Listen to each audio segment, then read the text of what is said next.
free report, how to make $1,000 a day in your own house painting business. Hi, Lee Cusano here, and I have owned and operated my own painting business since the early 1990s. Many people know how to get high-paying jobs that can give them as much as $1,000 in their pockets some days. But how about other days when those types of jobs don't come along so often? Here's one add-on service that truly is out of this world.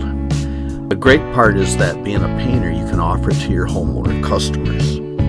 Since you are in the customer's home and they like your work that you do for them, you can also show them a sample of this powerful add-on luxury. If they like it, you can even offer them a special customer discount, and you still make extra money, say $400 for a few hours or maybe a half a day's work.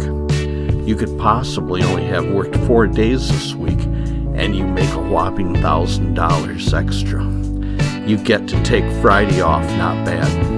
A two-man painting business can do this even better, even easier, and be done even faster.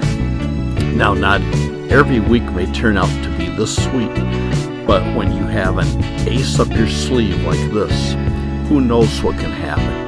You might get a whole batch of new customers in the same neighborhood you're working in. In the world of service businesses, add-ons can be where the real bread and butter paydays are. It's like supersize that order, please. As a house painter, this is the easiest way to promote this powerful luxury add-on, simply because you are already in front of one of your customers in their home. They know and trust you. All you have to say is something like, "Hey, I've got something I'd like to get your opinion on." Everyone loves to give their opinion. You could even give them a sample as a gift at the end of a job and offer them a 20% commission on any new business they refer you to. You could even gravitate towards doing just this cool add-on service after a while as you begin to get well known for your work. Find out more about making $1,000 a day in your painting business by clicking the link below this video.